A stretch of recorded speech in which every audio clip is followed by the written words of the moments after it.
relevant community. Among other recommendations, Chair, I think I will cover that one towards my summary when I'm summarizing. But among other is that this district development agents who aim is to work on the district recovery plan by reviving the district economic activity in line with the Section 139 Constitution. And we also notice that some of the structures are beginning to function in this municipality. Coming to Utugela municipality, Chair, we were briefed by Mayor there and the councillor and the provincial executive of the province on key intervention to the municipality provided financial state of Utugela. The district, Utugela district municipality, the KwaZulu-Natal delegation to the National Council of Provinces, the NCOP, together with the members of the KZN legislature today received a brief from the MEC for Economical Development and Tourism, Comrade Nomsa Dube, who is the district champion and the municipality manager and the municipality who is the district champion and the municipal manager of Utugela district municipality, Mr. Martin Sitolo, on the state of Utugela district municipality, which is under section 139(1)(b) of the Constitution. Briefing, Chair, brief us as delegate, and the MEC Dube appreciated the support from the NCOP and appeal to the delegation for assistance at the national level to assist in the provision of water at the district, which is largely rural, and reticulation water to the district pose a really challenge. The municipality chair manager informs the delegation that the water infrastructure is dysfunctional and that the vandalism was their biggest challenge in the district. Due to the drought and a number of boreholes have run dry, and the district municipality will be approaching the Department of Boreholes, Department of Water and Sanitation to request a portion of the municipality infrastructure grant funding for the development of this infrastructure that has been destroyed, Chair. Our focus area, Chair, in that municipality was service delivery plan, IDPS, provision of basic services such as water and sanitation, electricity, refusal removal, and etc. State of the municipality infrastructure, road, libraries, purification plants, sewage system, and public entities, parks, and others, Chair. Our observation in this municipality, Utugela district municipality, is rural, Chair, as well, and is currently under administration as well. 139 of the Constitution has 3 municipalities under jurisdiction, namely, as I've mentioned it before. This district, Chair, municipality has an electricity backlog of about 799 million. There is a higher number of illegal connections that were bleeding ESCOM and the municipality. Together with the provincial COPTA, we will be meeting with COPTA to craft a strategy to deal with this issue with the community. The municipality, Chair, has 2 major challenges. Amongst other, this challenge, which are mainly crippling it in terms of the service delivery. There are again, is the issue of collection of revenue and distribution of water, like the one above. The champion also, Chair, informs us that the delegation that Utugela district has a huge potential to attract tourism. However, crime and the lack of infrastructure and it also another challenge in terms of tourism in the area. The three local municipalities do not have the revenue for revitalization of their small town within their localities, and therefore it requires, Chair, the assistance of the national and provincial government. The delegation also had, Chair, that from the municipality manager that due to COVID-19, many small hotels they've also closed down in the area. Access to water within the local municipality under the Utugela District Municipality varies, Chair, according to the availability of infrastructure or source of water like dams and rivers.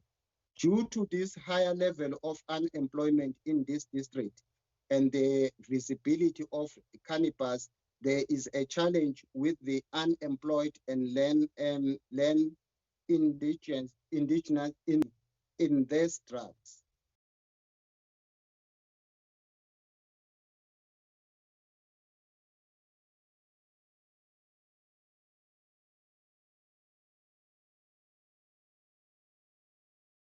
Is only 86.5. The study, Chair, the study was commissioned by the provincial planning again, identified that 384 potential dam sites that can be source of water, save the different local communities. Chair, here an example was made that some of these dams, you will find that the local community surrounding it, they don't have access to it. But instead, those water are pumped to other regions or other provinces.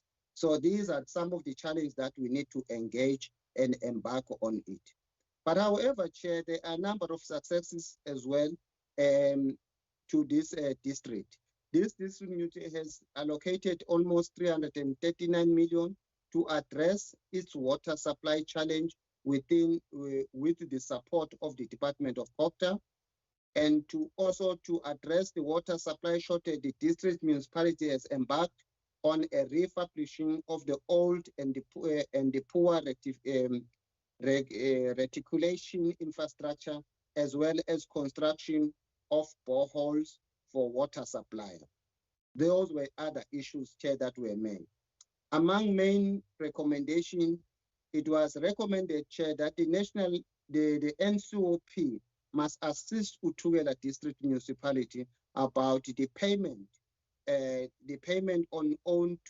onto it by the different government departments, so as to improve the municipality poor financial status. And also, Chair, it was also raised that the NCOP must engage with the Minister of Human Settlement, Water and Sanitation regarding the intervention to ensure that water infrastructure is rebuilt in Utugela.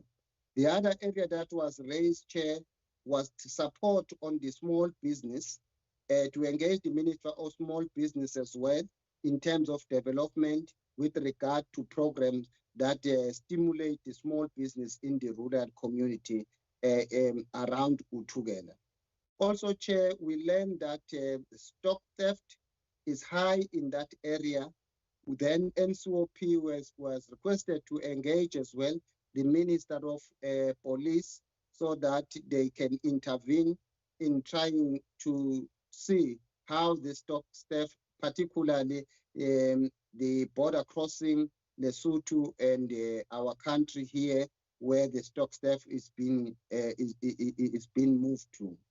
These were the issues, Chair, that we take note of it. And lastly, it was Mpofane District, Chair. Mpofane, in Mpofane, Chair, the focus area there were of the political leadership, operational and administrative capacity and capability, intervention in terms of Section 139 and 154, political infighting, operational constraint, and service delivery protest. Chair, our finding or observation, one is that this municipality, they are about to turn the corner. The issue, Chair, we learned that the Mpofane municipality is one of the 9 municipalities in the region under administration in terms of the Section 139, as I've mentioned, Chair. It was also placed under administration in December 2017. The intervention is expected, Chair, to run until the 31st of 2021, and the administration has been allocated to Mpofane municipality, and he has signed a performance agreement with a monthly progress report. But shortly, Chair, what one can say is that in this municipality, we were so happy that we can see that structures are being put in place, and also they are beginning to function well. What in a deep rural community are struggling to gain access to water and also infrastructure, those issues, Chair, is also been addressed by the administrators. We are of the view, Chair, that even though there are major challenges in this municipality, it still needs a lot that we must monitor it very closely so that they can also come out of this ICU. The filling of senior management post, Chair, is one of the issue that was regarded as one of the challenges due to outside influence and disagreement among councillors on who should be appointed and at what position. These are the issues, Chair, that need an urgent attention that need to be dealt with. And also the issue of the forensic business unit of COCTA KZN has developed and monitoring tools in line with Section 106 for consequence management for the implicated and maladministrative, and those reports are tabled in the council meeting. We are looking forward, Chair, to see the finality of those matters.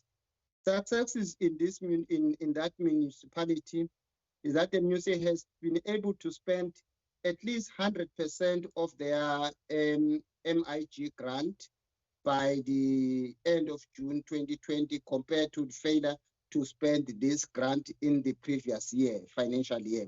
The municipality now, Chair, has been appointed, a manager has been appointed, which is a great success, and the vacancy for the chief financial officer remains vacant, as a successful candidate will be commencing their duty early in November 2020. The audit outcome, the audit committee, Chair, does meet, but the report in terms of Section 32 of the Municipality Financial Management Act are not crafted to Chair. In short, Chair, there were a number of issues that were raised in this municipality. A detailed report will be finished to you, but also we noticed that there are no public protests that have been reported since, Chair, this municipality under this administrative, which indicate to us some of the improvement if you compare it with the previous report.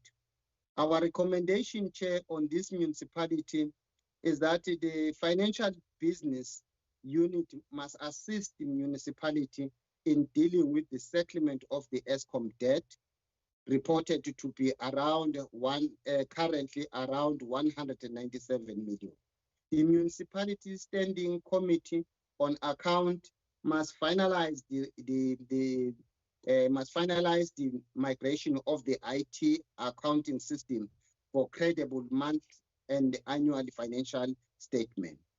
The Premier's office must fast track the rollout of the Operation Siyahlola, which is aimed at monitoring and, where necessary, intervening in municipalities struggling with service delivery matters.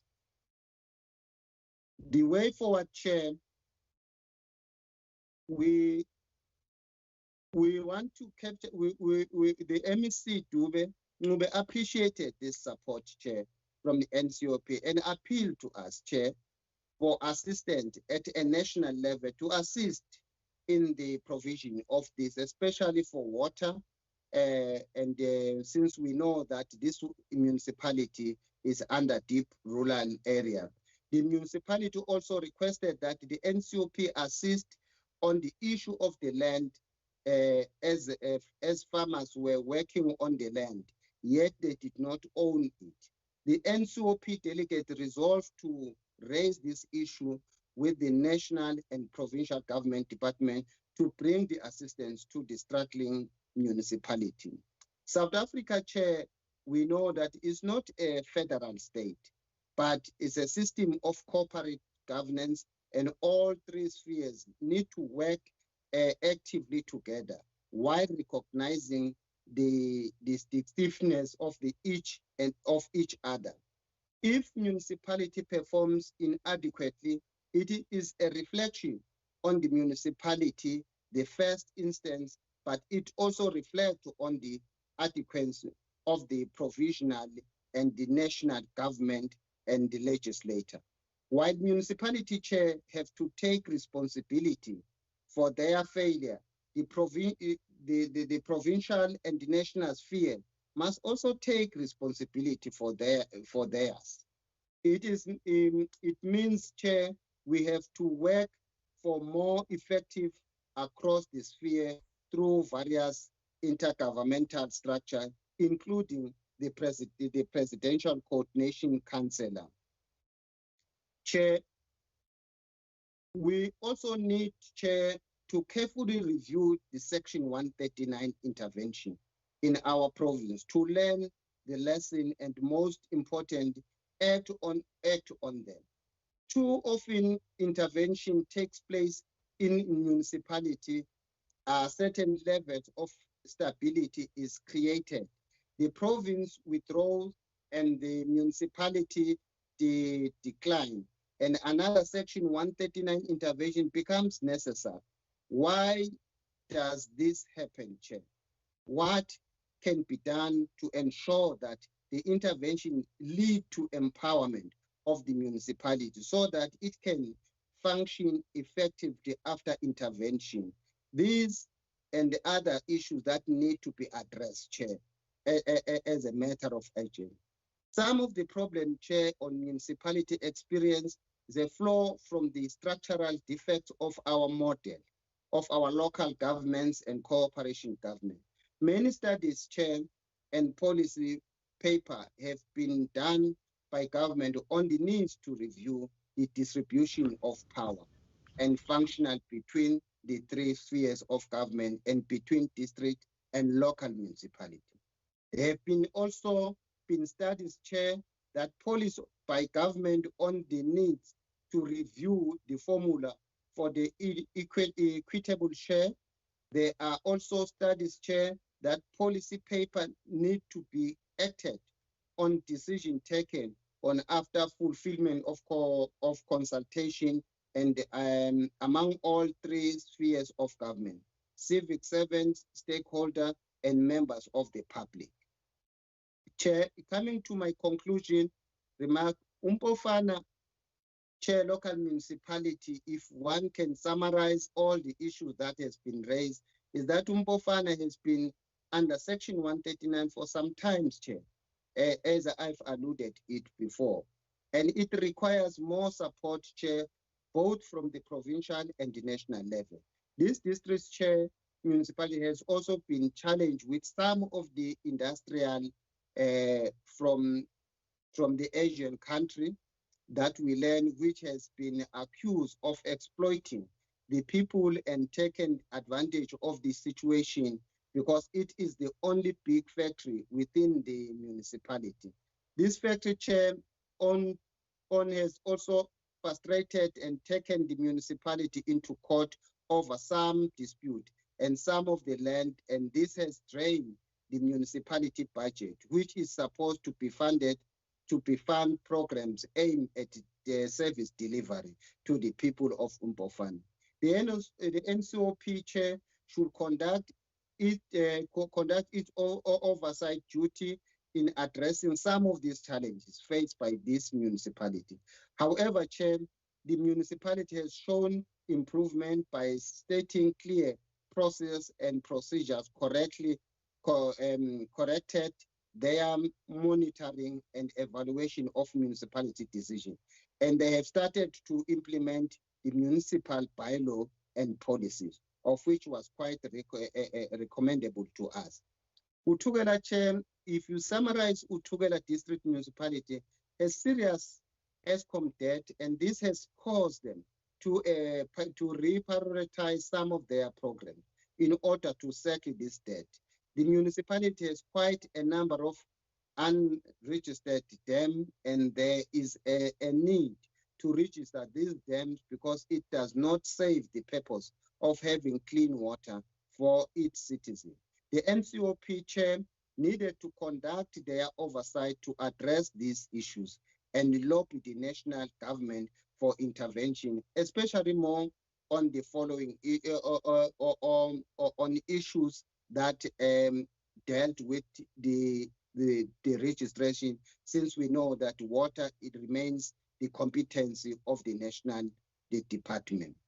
Umzinyati Chair, when I conclude, is that the NCOP calls on Department of Agriculture to support this municipality because it has potential to sustain itself through agricultural programs.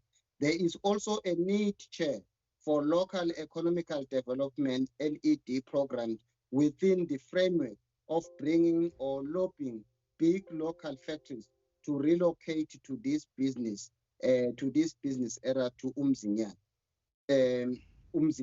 And this requires, Chair, a huge investment aimed at developing and improving the physical infrastructure. That's where, Chair, we want to end our report, and we are presenting this report for adoption in the House. Thank you very much, Chair. Thank you very much, Honorable Mthethwa, for the detailed report that you have put forward in the 3 municipalities that you visited. Now we'll then move to the discussions or questions of clarity for the report that has been presented before us. We will invite the members if they've got questions of clarity or they've got an questions of clarity or any input or comment around that particular report that has been put forward. We have put forward the challenges that is being faced by those municipalities, and then also the hope that now they are trying to turn around the corner, and also the recommendations that has been put forward that we think is going to strengthen the workings of those municipalities and also assist in the service delivery, as you indicated that when you go there, the focus was around the issue of the service delivery, whether our communities are really receiving a service delivery. Over to you, honorable members.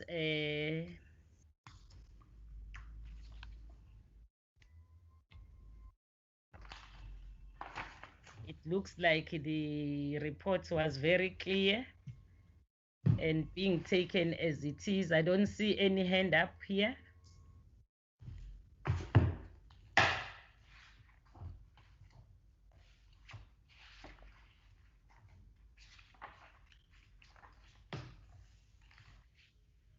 Colleagues, are you fine with the reports? Can we adopt the reports that has been presented from the Utukela district municipality?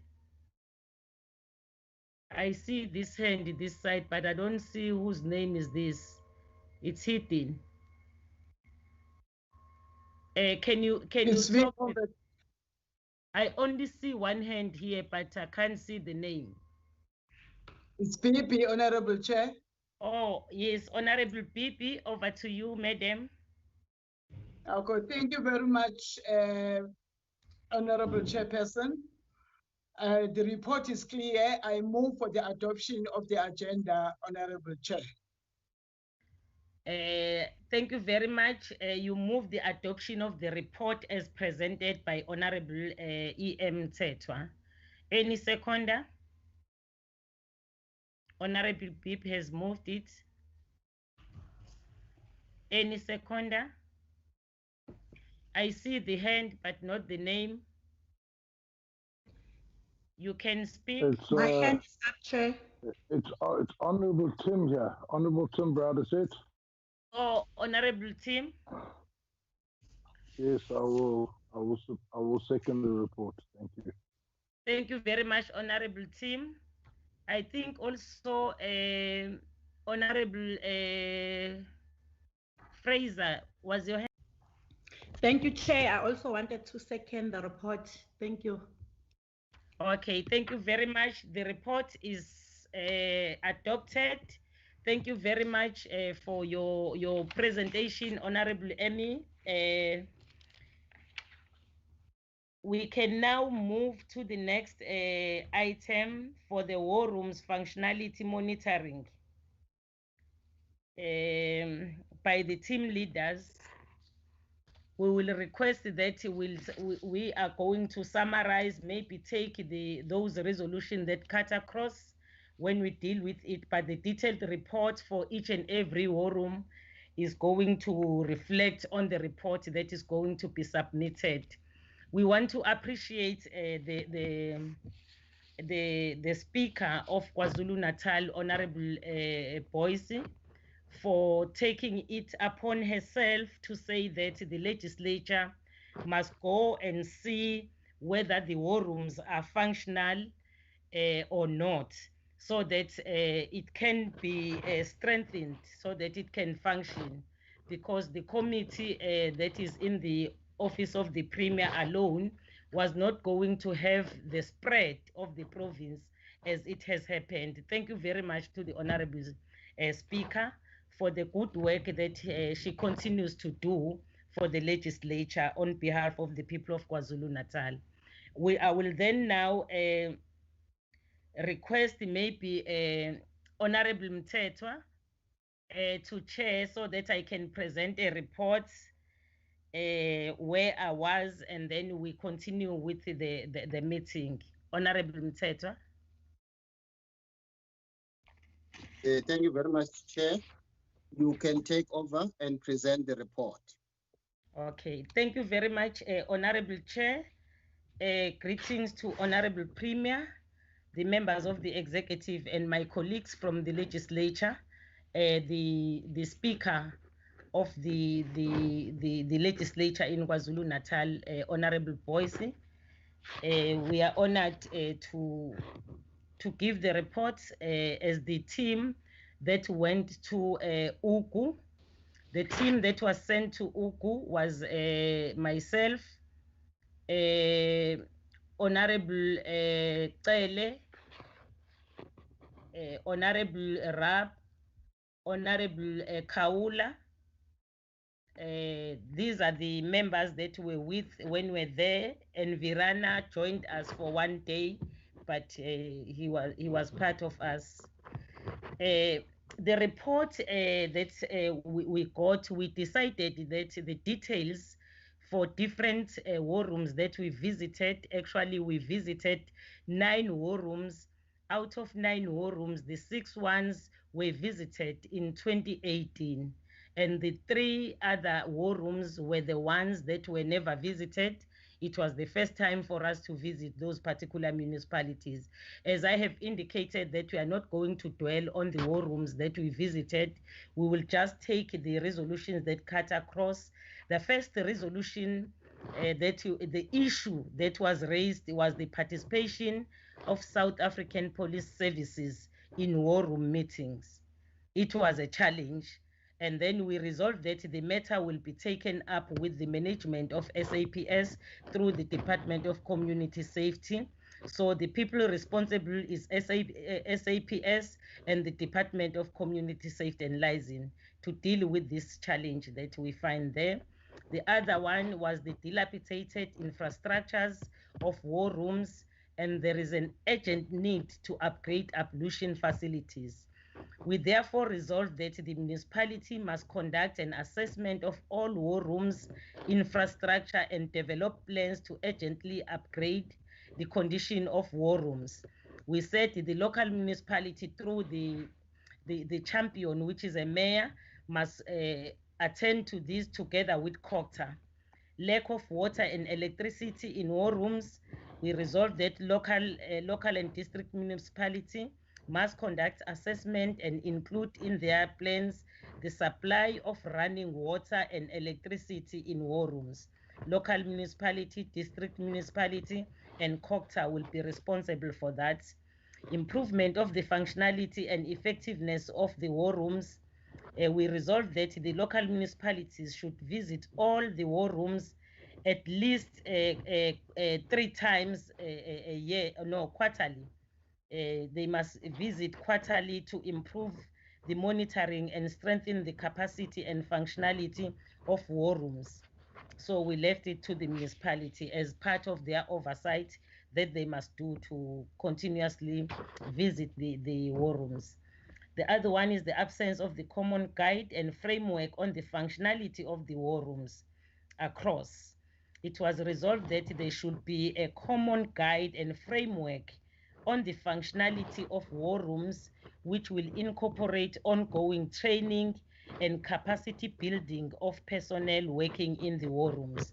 That one, we left it in the office of the Premier to really focus on it, as we know that they had already started to come up with a program, but it has not been enrolled as yet.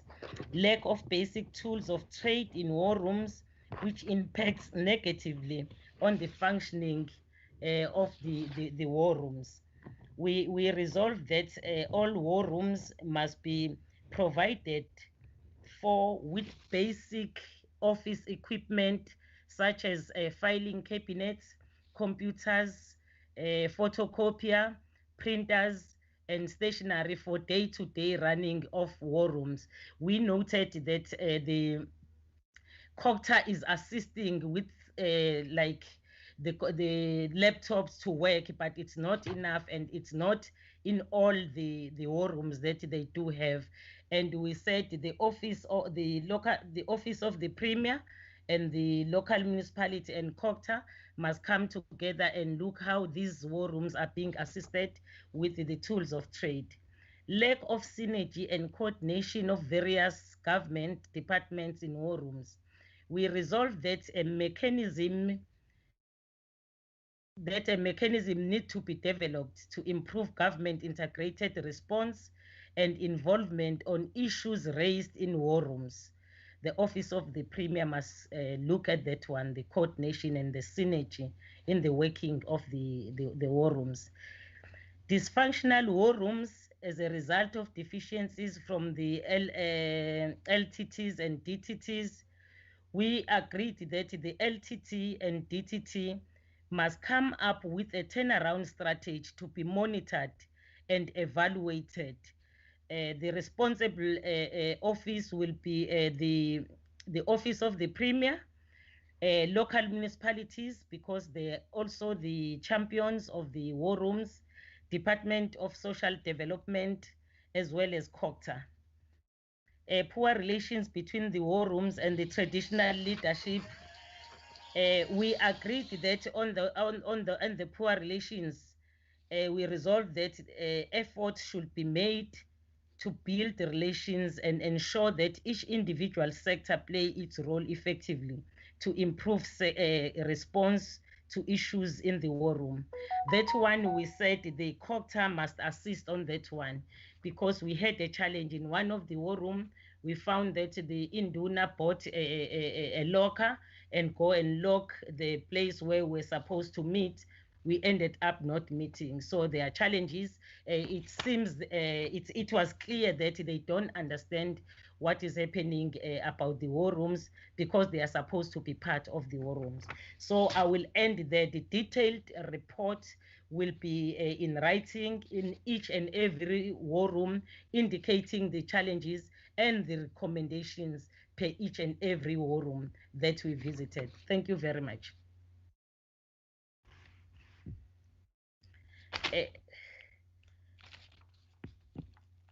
We will move also Thanks, to members. Yes. Thank you, members. Maybe let me hand over to the chair as well. Okay, thank you very much, Honorable Chair. We will then continue requesting the members to put forward the recommendations, the observation where they were deployed. We will request the chair of chairs, Honorable Mthembu.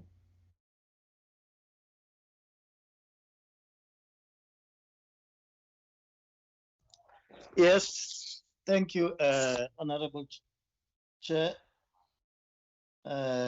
Yes, we also did have a very hectic a week, starting with a meeting with the NCOP on Tuesday with Mzinyati, although it started with some few challenges, which may be largely informed by the dynamics of that area. And then we moved to our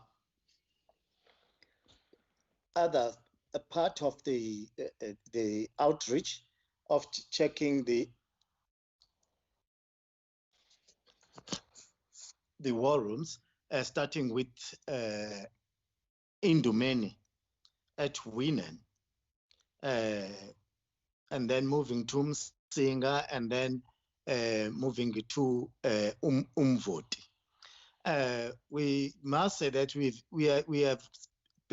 were successful in visiting all war rooms, and also we had successful meetings in those war rooms. Initially, particularly at Umsinga, they were quite hesitant to join the program, but to our surprise, they were insistent, particularly from the councillors, that we do hold these, they do honor this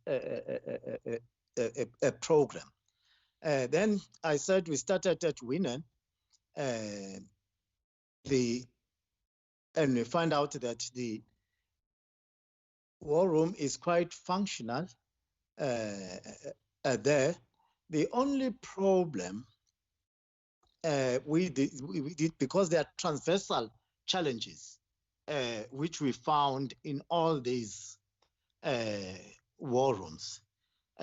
Most of these war rooms depends on the leadership of the war rooms to function. There's still a lot to be done for letting LTTs to show some interest in the functionality of the war rooms. In fact, in all municipality, but there is enthusiasm from the councillors and the members of the war rooms for the war rooms to function. And then they just happen to be laid down at a leadership level in the local municipality. This is what we find out. I must also report that we also had our district champion with us throughout the program until on the last day, where you have to rush to another engagement. But we have had him with us, remaining with us throughout the program. But the transversal challenges that we found, which I think the legislature and the government as a whole, we need to take interest, was around home affairs. Because since the legislature dealt with the issue of home affairs in 2018, up to now, instead of improving it, have become worse. That is what needed. But the detailed report we will actually demonstrate the seriousness of this matter in the pit. Most of the people there, large numbers of the people there, don't have ID and find it difficult to get registered because of the processes that they need to go through, because all of them need to go to Edand being the center. And this is what we got. And then we took a resolution that we need to meet the Home Affairs and be able to raise this matter with them. Departments do attend, particularly Department of Health and the Department of Agriculture. It's only in one municipality where we find an active attendance of the Department of Social Development. Other departments will participate on demand. But we did realize that there is a challenge of coordination and communication on the meetings, which also affect the attendance of the departments. But all in overall, Chairperson, there is a lot to be done about making these war rooms to be more relevant and more useful to our community, because it looks like those people who are operating, who are functionaries in the war rooms, do realize the importance of these war rooms to the community. Therefore, we need to look at the situation where maybe we need to undergo a massive awareness campaign on the importance of the war rooms and their role in our community. That will be my short report. Otherwise, a detailed report is being prepared since we finished very late yesterday in the afternoon. I think a more detailed report of our program is going to be prepared. That will be our report on Umzinyati, Chairperson, hoping the other team leaders will report for the other districts. Thank you very much, Honorable Chair of Chairs, for your reports as a team leader. This is the summary, because what we are doing is just an observation on the transversal resolutions as members. I will request Honorable N. Dombela to give a report for Uthugela.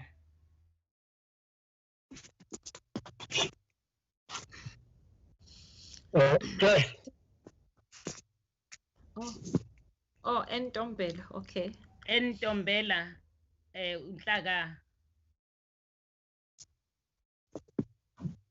Ukhona, are you present? Chair. Yes, who's speaking? Chiliza, Chair. Oh, Honorable Chiliza, yes, sir. Chair, I was one of the members who were working at Uthugela, and but I was not the team leader. What happened? Honorable Ntombela apologized, and then I believe Honorable Majola was deployed to lead the team, and she arrived in the morning unwell. So she had to go back home, and I ended up leading the team. Therefore, I'm going to give a report, Stella. Thank you very much for standing in for the two colleagues that were supposed to lead the team. Over to you, sir. You can give us your observation. Thank you, Stalo. As I mentioned that we were in Utura district, we visited a total number of 7 war rooms, Stalo, across the 3 local municipalities in the district. On day 1, we visited 3 and 6 in under Inkos Langalbalele municipality, and then on the same day, we also visited Ward 1 under Ukashamba local municipality. And on day 2, we visited 3 and 9 in Okashamba local municipalities. In all these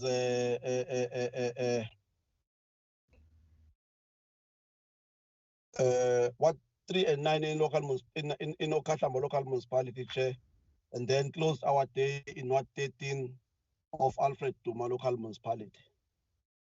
On our 3rd day, we visited Ward 23 in Alfred Duma local municipality. And all our visits went according to plan. Sorry, Honorable Chiliza.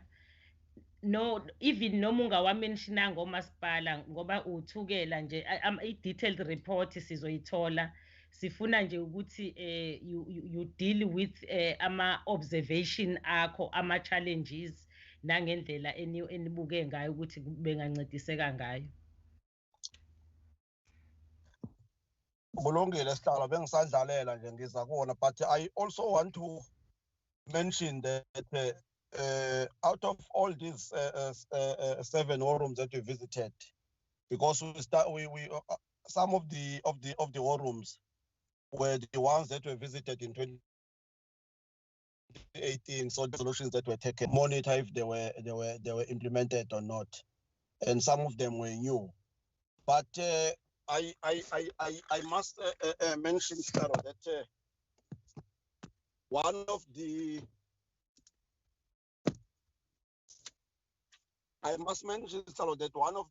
wards, out of all these 7 wards, I mean the war rooms, there's one war room which is really, really problematic, which is a war room in Ward 9, in Zulisha area, Kashab. That one is the one that is very problematic, and the problem is caused by the councillor there.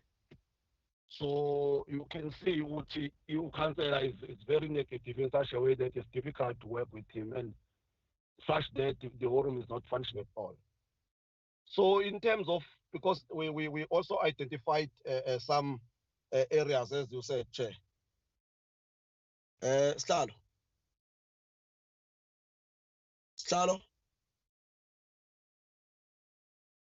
Continue, Honorable Chiliza. You are still on track. Yes. Okay, thank you, Slalo. In terms of tools of trade, war rooms continue to rely on community development workers from COP. And this is a concern for war rooms that might have not have the city. But also, if you look at the challenge, if you look at the tools of trade like computers, sometimes the challenge is the security, where you find that they meet in a community hall and you can't go and install a computer in the community hall because it will be stolen. Then, with regard to training of field workers, it was reported that some training had been done, but not dealt with the profiling form part of it, which is a challenge. We also noted as the delegation that there's a plan to revise the form and also suggest by the field worker. I mean, suggested by field workers. It was not clear when this is going to be done or to start. The non-attendance of departments was raised sharply across all municipalities in 2018. And our observation as delegation to realize that Some departments have strong presence in war rooms, and departments including social development, health, and agriculture are quite active in war rooms. Meanwhile, we also noted that some departments like SASA and Home Affairs do not necessarily physically attend the war rooms, but they respond adequately when they are requested. In such a way that in one of the war rooms, I think it's what 6, I'm sorry, whereby Councillor Wakona even mentioned that what he does, because these two departments are not attending, whenever communities need assistance on these departments, he collects them and put them in his car and take them to the offices. Every time they need assistance, he takes them to the offices with his own car, which we felt it's a good commitment as a councillor, but it's not a right thing, because departments are there to service people, and we always say we must take the service to the people. Slalo, again, there are departments whose services are desperately needed by the communities, but they do not attend. SAPS is one of them, and arts and culture were noted in this regard. And the SAPS in particular has a significant role to play in the region to curb crime and substance abuse, where you find that the most crime there is stock theft. In one of the areas, they said there's a high rate of murder amongst the communities themselves because of the stock theft. Once you identify your stock that is been stolen, you are killed because of that. So it becomes a challenge when SAPS are not attending, in such a way that in one of the war rooms, they said they don't even report to police because they don't get assistance. So there's no need to report, but we encourage them to report, and then we managed to call the station commissioner and commander and speak to him that he must make sure that they do attend. And then the issues, the same issues were identified in 2018, but they also came up again as a concern this year. So you can see that some of the things were not dealt with. But what we can say, Stalo, is that out of 7, as I said, what impressed us is that those war rooms are very, very active in that particular district. The war rooms are very, very active.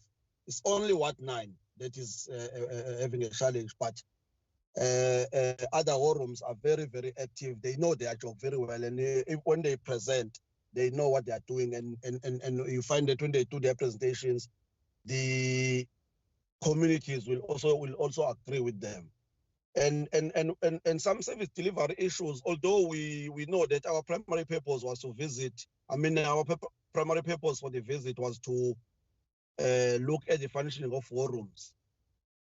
But the presence of the legislature in the communities give them a chance to raise issues of service delivery.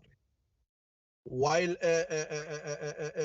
we were sticking to the monitoring part, we also allowed space for them to raise issues of service delivery, because they were keeping on coming and we could not stop them. So that's why we were dealing with some of the issues, and there were very specific cases which were noted. We noted down, which was water. Water is the main challenge in that particular area. Most of the areas of the war rooms were complaining about water. So water is the main challenge in that particular area. And we discovered that the district, and also the challenge of revenue collection, but that was some of the responses from the municipality that they are having that challenge. But the water style is the main, is the key challenge in that area. The high crime rate is also a challenge, and then housing is also a challenge. What happens, which was, I think it was much better, the departments that were not attending, most of them, they heard, I think they phoned one another, because once they heard that we are complaining in the first meeting, they all attended all the other meetings, the officials from departments. Then they were giving commitments, they were giving all the promises, also outlining programs, like especially the housing one. They had programs highlighting to the communities. Therefore, you find that the communities were a bit relieved. The war rooms were a bit relieved when they get that. These issues, we recommend that they must be forwarded to relevant departments. Otherwise, people will not recognize our visit. Lastly, let me end with what I should have started with, to greet all of you, especially the Premier, the Speaker, and no, thank you very much. Thank you very much, Honorable Chiliza. Thank you very much. We just request, because there is also the executive here, executive members led by the Premier, that we must really focus on the cut crossing challenges of the workings of the war room, so that at the end we can hear also the executive, their comments, and how are they going to assist around this particular matter. Sizocela nje ngoba the detailed report will be submitted, but we want something like cross-cutting challenges of the war room, so that when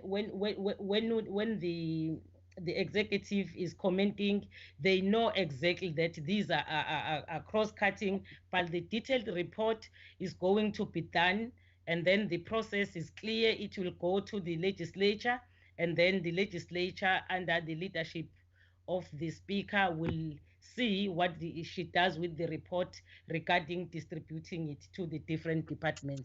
There are detailed reports that we have written, but we chose to highlight those that are cross-cutting in the areas that we visited. We'll request the colleagues just to focus on those one, and the detailed one will be submitted. Thank you very much, colleagues. Thank you very much, Honorable Chiliza. The good work that you did at the last minute, that you were not preparing to lead, but because you are a leader, you took it upon yourself to deal with it. Can I call Honorable Fraser? Oh no, Honorable, who's that? Honorable MPP Zungu, and then it will follow by Honorable Fraser, and then Honorable Mbata, and then we'll continue with the list. Over to you, Honorable Zungu.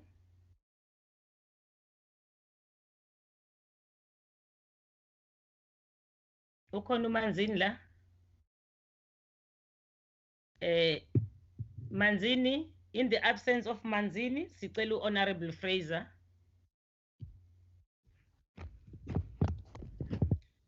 Thank you, Chair.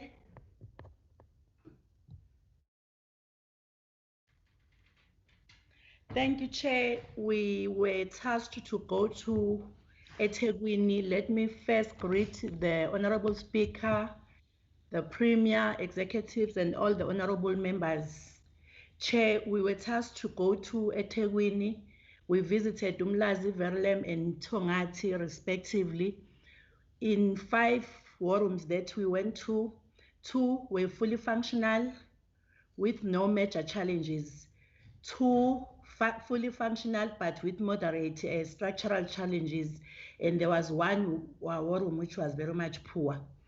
On leadership, human resource and communication, the transversal issues which are the biggest contributor to poor functionality of war rooms were included the non-filling of a critical vacant post of a ward administrator, and the non-regular attendance of meetings by war room champions, which are councillors.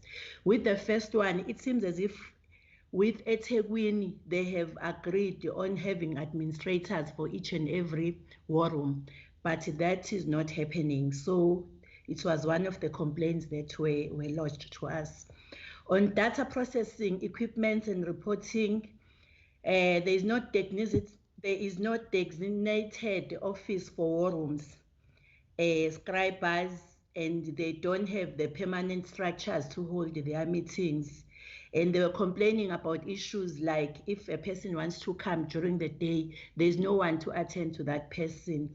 And again, they were complaining about basic stationery to use. They said they don't have it. They don't have laptops. So that makes their work very difficult. On participation of departments, Chair, some departments attend and some doesn't. Some will send somebody today and tomorrow it's the next person. But all in all, there was poor attendance in all the war rooms. But there are departments that attend. It is in the report. Then lastly, Chair, a number of issues which cuts across all these 4 war rooms include the ablution blocks, which are constantly blocking, and it's a problem. The overgrown vegetation that blocks the street lights, lack of access roads, and they were also complaining about the non-implementation of major projects, which appears on the municipal budget. The long and the short of it, Lalo, they were not happy about their side. You go to this side, they will tell you that the other side of Durban is taken more care of than the other side, of which it's normal. But there's one, as I conclude, there's one war room that I would also like to recommend that we focus on it. It's the last one, which was at Otungati. They were talking about an area there called Emagwavin. I wanted to elevate that one to the Speaker's office so that we focus on it. Thank you very much. In our team, it was myself, Honorable Mayor, and Honorable Sija. Thank you, Chair. Thank you very much, Honorable Fraser. Thank you very much. Can we request Honorable Mbatacele? Thank you, Chair. Chair, we're delegated to visit the wards at Metro, where our delegation was Team 2. Members who participated were Honorable Mthethwa, Honorable Ngubane, and Honorable Govender.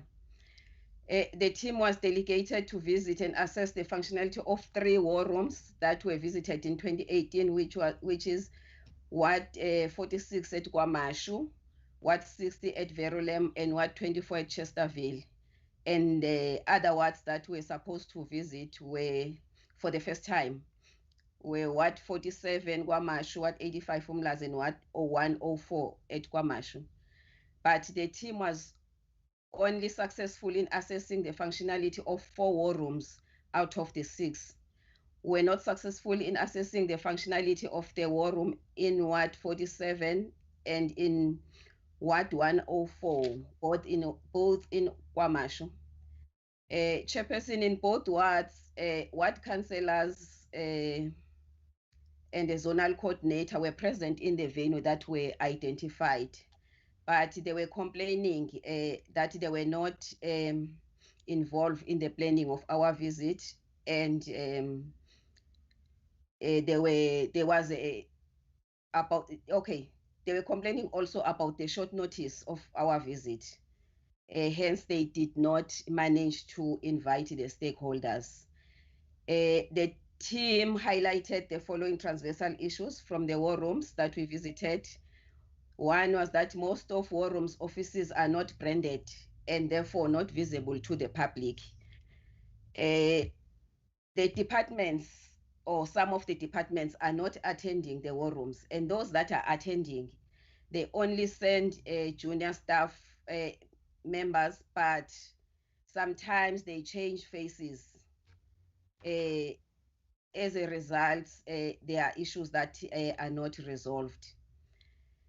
We're also told that the Operation Sukumasake organogram posts have never been filled whilst they were approved.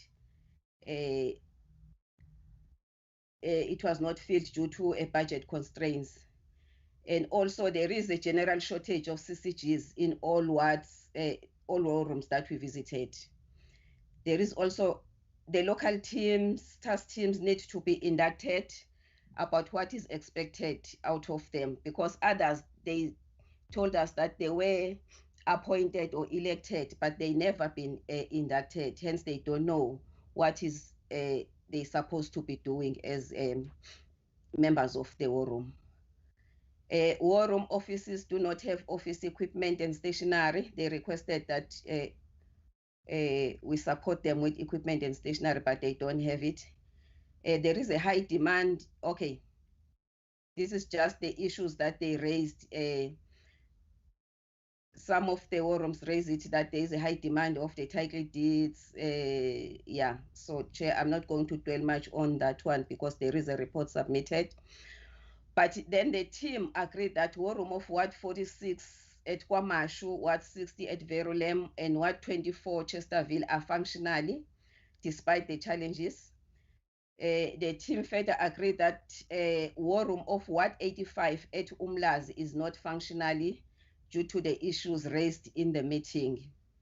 Chairperson, the reason why we are saying this one is not functional, it's because the ward councillor invited the community members instead of the war room. Only 2 members of the war room attended the meeting. Therefore, the team has recommended to go back and visit. The team is recommending that we need to go back and visit the war rooms that could not be visited, and also recommend that the team further meet with the other team, team 1. And Chair, we're also recommending that we need to have a presentation by eThekwini Metro on the status of war rooms across the metro. Thank you, Chair. Thank you very much, Honorable Mbatacele, for the report. We'll then move to Honorable N.M. Sbiya. After Honorable N.M. Sbiya, we will request Honorable Sonjita. From Ilembe, Honorable N.M. Sbiya.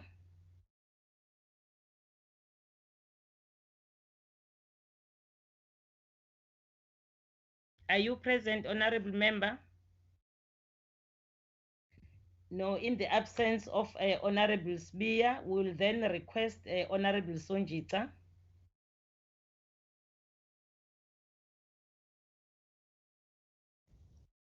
I don't know whether Honorable Sonjita is back because we were in the Finance Portfolio Committee. They were busy with the hearings. I'm not sure whether is there any apology that he won't come this side, but I know that he was in the finance because I left finance to hear. We'll then request Honorable Jane Ngumalo. Chairperson. Yes.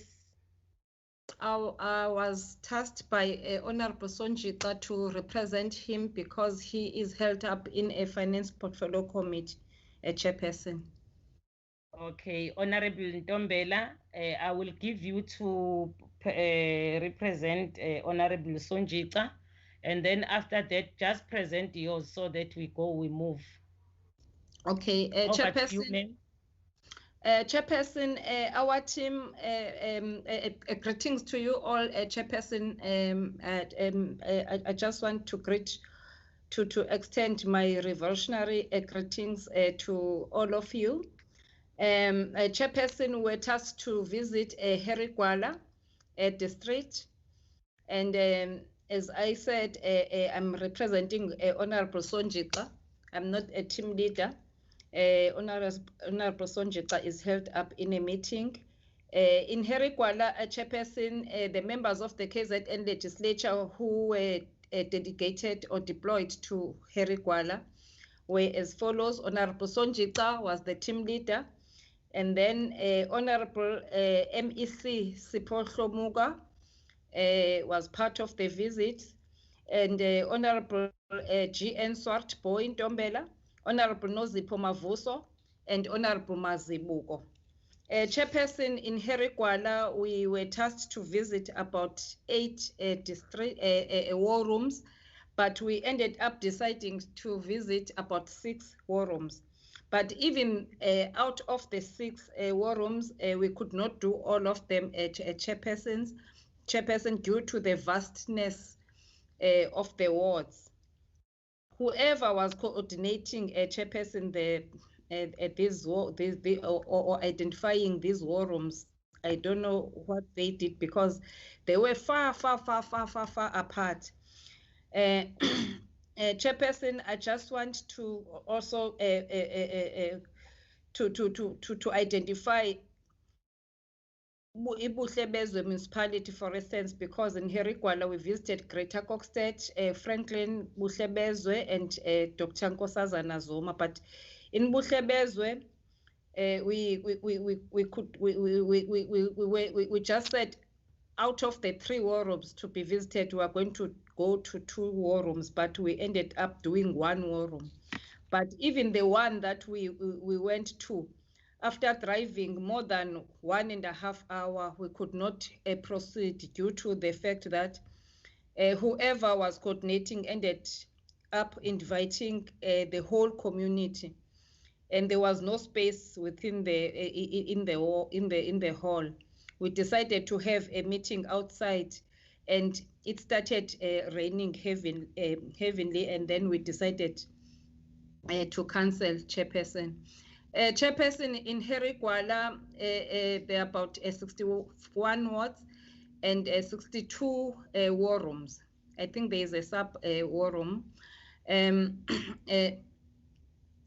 Herigwala, there are 3 fully functional war rooms, 51 functional and 7 poorly functional.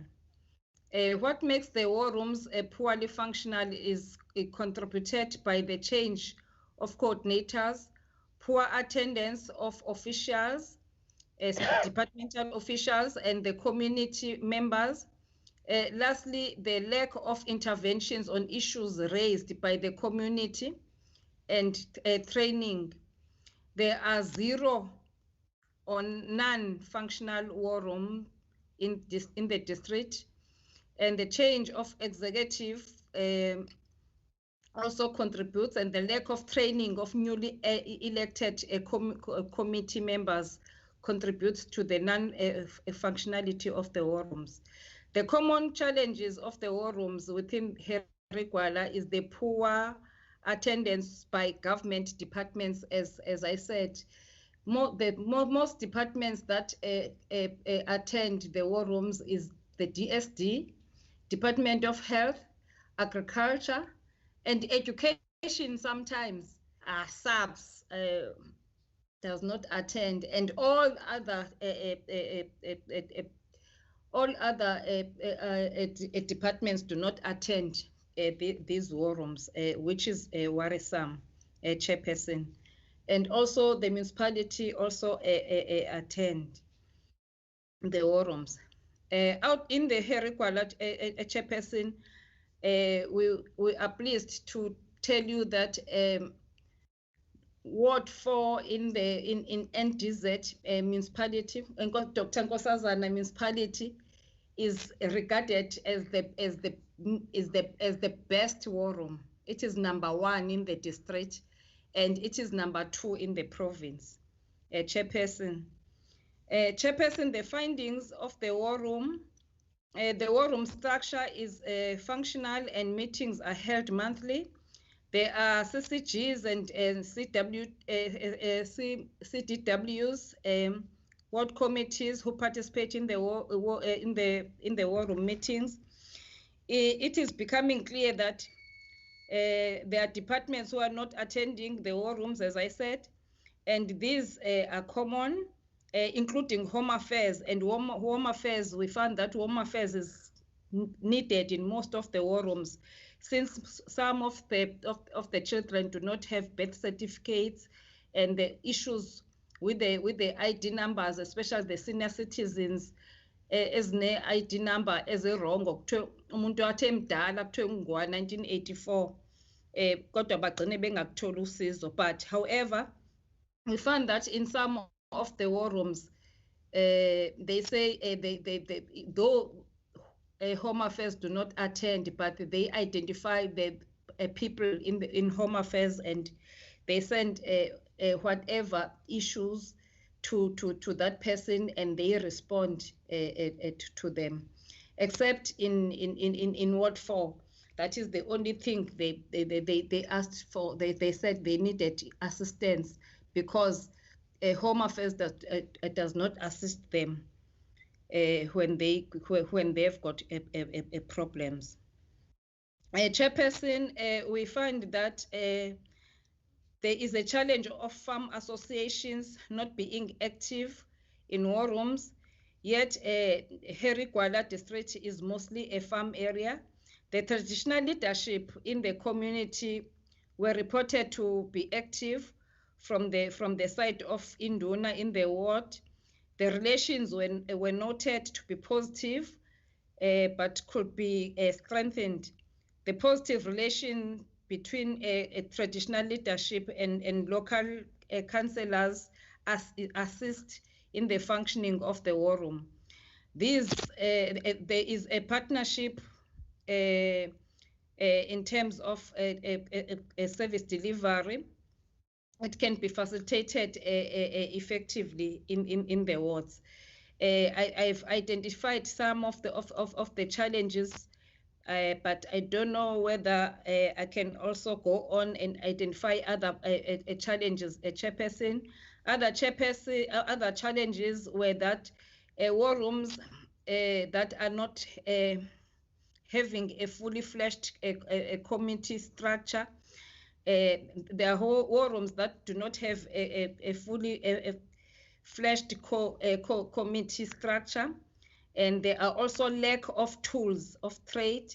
The war room not been able to profile households and have statistics, not having trained on collecting data, a poor condition of ablution facilities, poor attendance by community in war room meetings, the poor attendance of departmental officials, as I said, poor attendance at the pilot war room location in NCOP town, departmental interventions taking too long. Chairperson, I think I should end there, otherwise my report it's going on, and it seems as if you don't have time, Chairperson. Thank you very much for being kind or on a time. Yes, we will move now, but we must focus on the challenges that cut across and the resolution thereof that you have taken in the areas where you were. Now, Honorable MPP Zungu also is in the Finance Committee. I did not look at the SMS that she sent. I thought she was going to leave it, but they are having a challenge of a quorum if they leave. I will move to Honorable Ngumalo, J. Ngumalo. He was in King Cetshwayo. No, thank you very much, Honorable Chairperson and honorable members. Yes, I was deployed in King Cetshwayo with my other honorable members and the team. But let me say that, Chairperson, that my observation is that the war rooms are fully functional in all of the wards that we were deployed and we visited. But the general complaint was that in most of these wards, they don't have the tools of trade, of which that was the matter that we were requested to lift it up with the relevant departments to attend to that, because some of the wards, the war rooms were reporting that hence they are meeting on a monthly basis, but sometimes they are unable to send their reports because they don't have the tools of trades like laptops or computers and so on. Otherwise, all the war rooms are fully functional, and which was a very good picture to us in this area. Secondly, Chairperson, is that most of the departments from provincial government in particular are not attending the war rooms, which was a complaint across all wards that we visited. But there are few departments that are always in attendance, like Department of Health, COGTA, social development, and so on. But otherwise, other departments are not attending. Because why I'm raising that is that some of the issues you can see that they could have been resolved if all of these departments were in attendance. But now these issues are not resolved because departments are not actually attending. Secondly, Chairperson, is that in out of the 8 wards that we were meant to visit, 7 wards, the meetings were very much successful. I must report that even in our meetings, mayors were in attendance, councillors, Amakosi, Izinduna, and members of the war rooms. But I must actually indicate that there was a complaint because, especially from the Amakosi and mayors, that they did not get information on time. Hence, there was a short notice. Such that in the 8 wards that we were to visit, we went there only to discover that there was no one from local, and as a result, we ended up cancelling that meeting. But there was that complaint from Amakos and mayors and councillors that next time they will need to be informed on time. Lastly, Chairperson, I must say that because the war rooms are fully functional, there were no much complaint other than issues in relation to service delivery.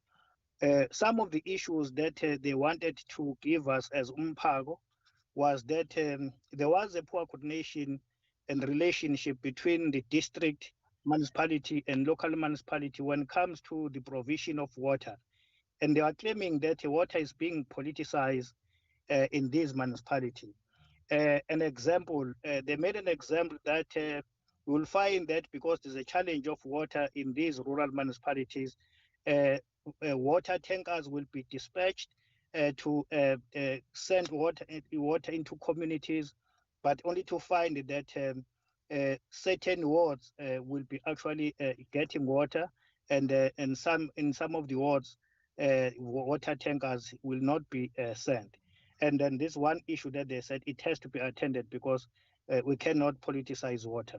The other one was that there was an issue of roads as well, where they said that some of the roads there was a short turning that was done by the previous MECs, but up until now nothing has happened. But again, that in one of the wards, which is Ward 17 in Tambanana under Umfolo's local municipality, where we were meeting, there was a beautiful library that was built there, but only to find that it has turned to be a white elephant because it has not yet officially opened.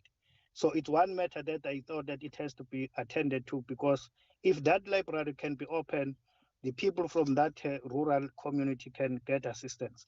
Crime is generally a big issue in most of these areas, where people are saying that they are not getting any assistance from the police, because police are always complaining that they don't have vehicles to go and attend, and therefore it's a matter that has to be taken up.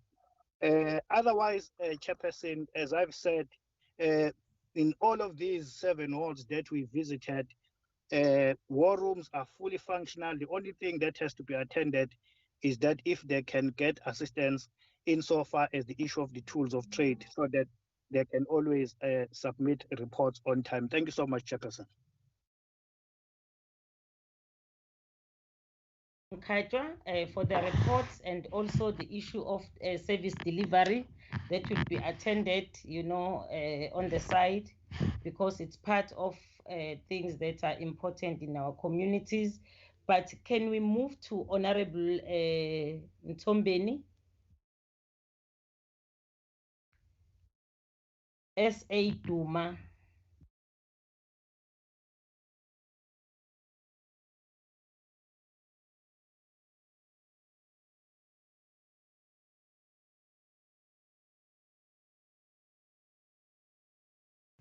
Honorable Duma,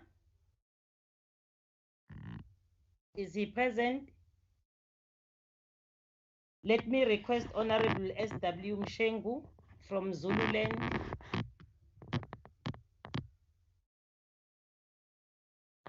Honorable Mshengu, over to you, sir. Can you give us the report for Zululand? Chair, I must apologize. I'm not in a convenient space. I'm in Newcastle now, in transit to Freihead. So I've been following other colleagues the way they report. Thank you very much for the opportunity, and good afternoon, comrades, members, and colleagues from the NCOP. We were delegated to go to Zululand.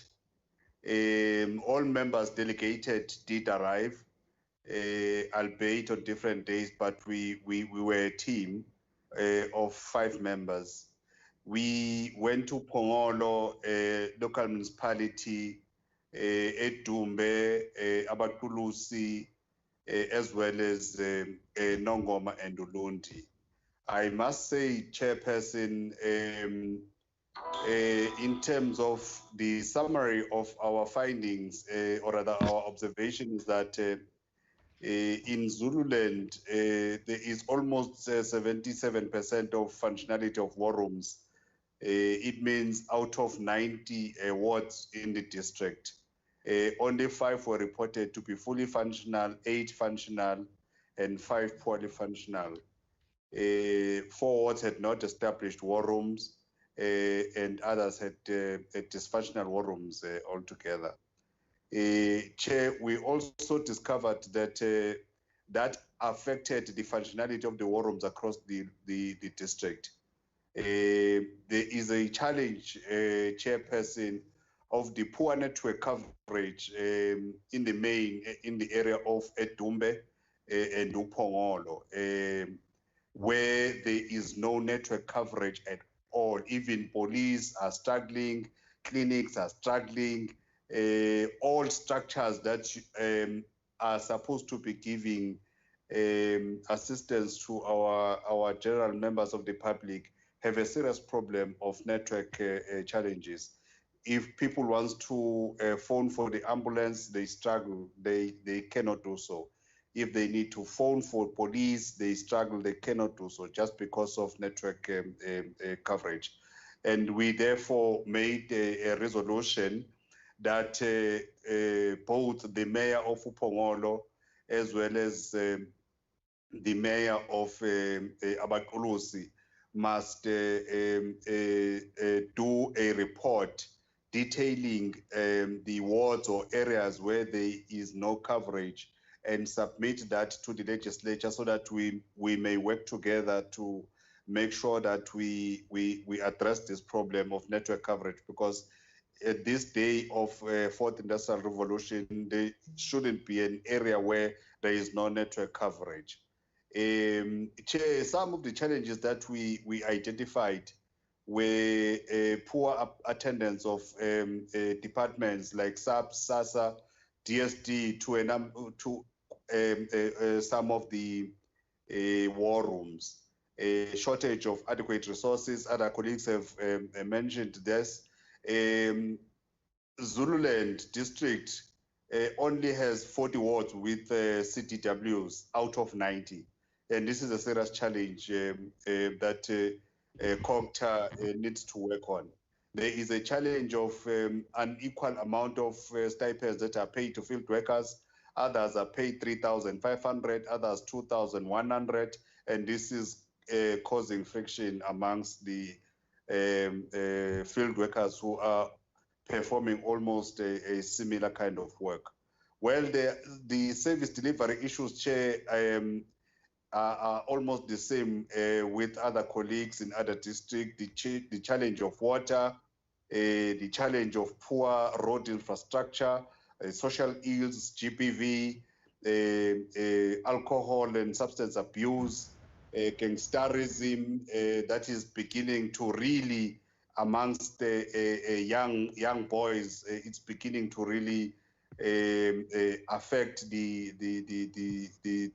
situation in a number of wards, stock theft, rape, and so on. Chair, I'm trying to rush through because I don't want to take much of your time. The issue of poor response by ambulances, SAPs, when there are issues reported, it's quite a challenge. The issue of high rate of unemployment and cross-border cases, in particular in Opoholo, our neighbors from Eswatini just walk across, they will just step a person and walk across to their country, and police will then run around the cycles looking for someone who has already crossed the fence to another country. We then recommend, Chair, that departments and municipalities must assign senior officials to war rooms, including Izinduna. The Office of the Premier has to strengthen the OSS Directorate so that it gives more support and leadership to district in order to improve coordination and reporting on reported cases. War room conveners, chairpersons to get a stipend equivalent to EPWP. It's just a recommendation because quite a number of conveners are not getting anything. Chair, there is a number of transversal resolutions that we have raised. I'm not going to go through them, but Chair, finally, we felt that given the fact that yesterday in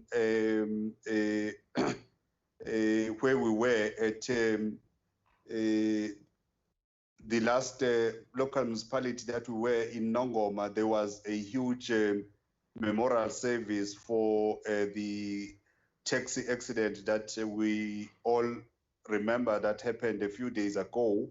We ended up not going to two of the wards that we were supposed to attend, and we would impress upon the Office of the Chair of Chairs to give us an opportunity to go back there and finalize the work that we're supposed to do, because we do believe that there is quite a lot of impact that is being made by visiting these war rooms.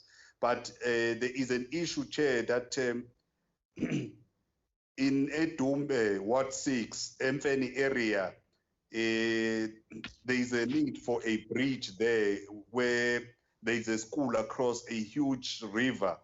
The delegation resolved to organize an agent site visit to the area to determine the extent of the problem, because the principal was saying to us, as we go towards November, December, the rainy season, should it rain, teachers and learners have to take off their clothes, walk through the river to get to a school. And I don't think that such an activist legislature will allow such a situation to go unattended. And therefore, we would really impress upon the leadership of the legislature to allow us, together with the portfolio committee on education, to go and see the situation there so that we see how we can assist together with the relevant departments, that being transport and so on.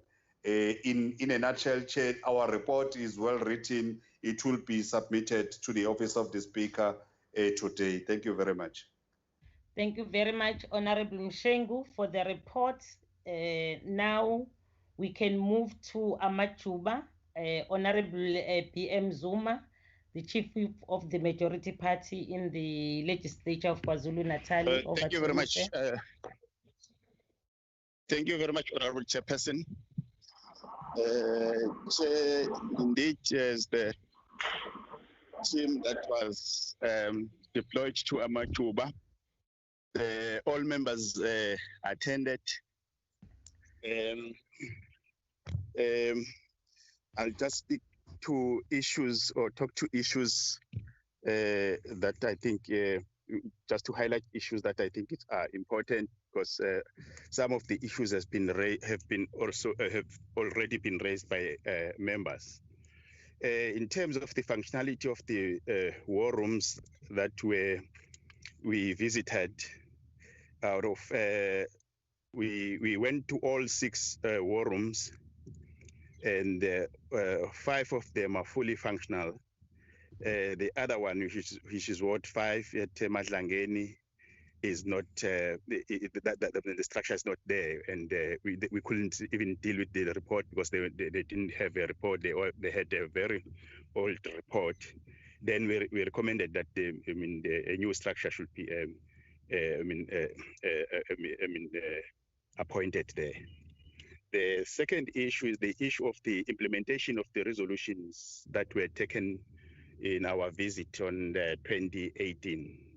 There seems to be a little improvement in terms of implementing of those resolutions, and we resolved that we should ask the departments to follow on those resolutions, and we gave a timeline of about 1 month to deal with those resolutions and implement those resolutions, because those are old resolutions. It's very embarrassing to hear that we came there's the resolutions, nothing has been done. The third area, the third matter, or chairperson, is the attendance of departments as being raised by other members in Warrooms. The report that we got there, it's vary depending on which ward and which department. Other Warrooms will appreciate the attendance of a particular department, but when you go to another Warroom, they'll criticize that department that is not attending. There are two departments that seems to be consistent in terms of attendance, attending Warroom, health and education. We were resolving in all these wards, and that's the resolution that we think chairperson will request that it should be taken even at a provincial level.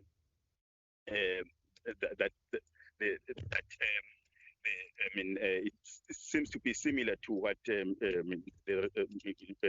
Honorable Msheng was raising, that we will request that each department must allocate a senior official to each Warroom, so that there should be consistency and a person with an authority. So that if you are saying, this particular department is not attending, we must go further to say who are supposed to be there, because in some instances we'll get a report that says a department will send somebody today, then there will be an issue that department needs to deal with. Come the next meeting, we'll expect a report, then the department will send another person. So there is that frustration from the other Warrooms. The third issue, Honorable Chairperson, is the issue of crime, or particularly the issue of gangsterism. That has already affected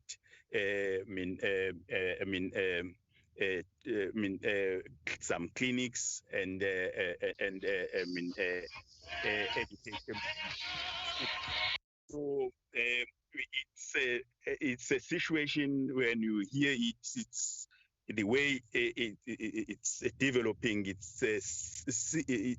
It might be similar to what has been happening at Western Cape. Then we resolved that this needs an urgent attention, and we resolved that the 3 MECs, the MEC for health, community safety and liaising, and education, should have a meeting within 7 days. The MEC for health, as a champion, should coordinate that meeting so that they can develop a plan as to how are they going to deal with that situation, looking at the approach that was taken by our government in the Western Cape scenario. Then the third area, the fifth issue, is the crisis. In terms of service deliveries, they are raising issues, but the one that seems to be a serious challenge is the water crisis in the entire district. So that will need COGTA and the district to deal with. Those are the areas that I think we can raise in this. Yet there is a detailed report and with clear resolutions and timeframes that we have already sent. Thank you very much, Honorable Chairperson. Thank you very much, Ngamalala.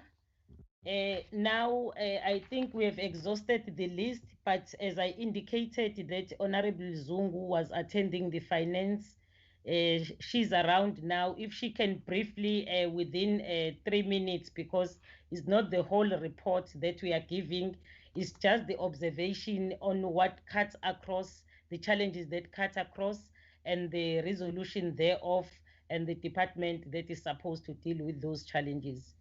Just 5 minutes, Manzini.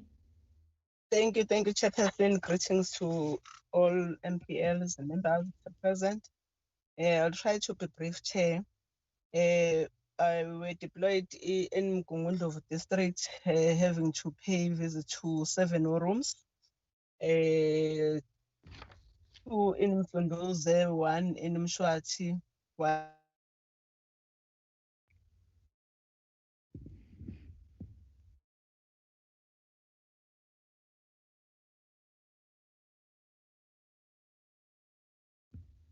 Honorable Zungu.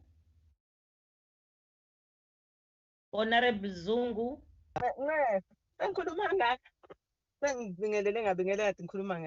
I'm sorry, I said greetings, members. My apologies. I thought my mic was unmuted.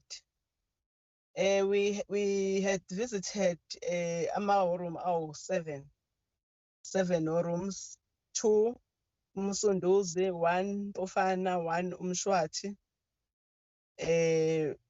Mungeni 1, 2 in Richmond. I think in terms of ukuhleleka kwakhona, we only received 1 complaint from Umsunduzi for a leadership that said they were not informed, but we proved that communication was done last week. Maybe the glitch was with their offices. But in terms of other municipalities, we were with the leadership of those municipalities. In Mshathu, there was a leadership, Nase Ofana, Kanjalo, Nase Richmond, and then Mgeni also. Also with us, we were with the district. The mayor was with us, with her team. The issues that cut across are the issues that are pertaining to issue yamanzi. Akwazekile ukuthi addresseke right there. Ngoba Mgungundlovu had to give response in that regard, especially at Mshwati with the program that they have.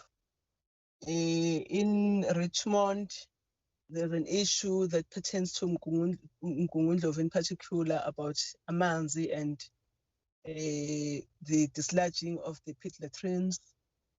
That one, we insisted that the municipality needs to ensure that they do a program to dislodge, because it's a program that is long overdue.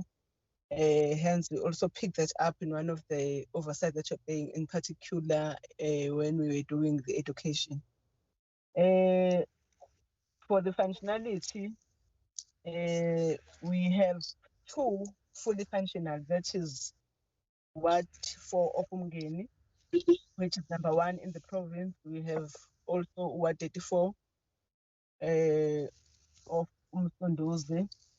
These 2 have also attracted the other provinces and other countries. They came to them just to benchmark how they conduct their room.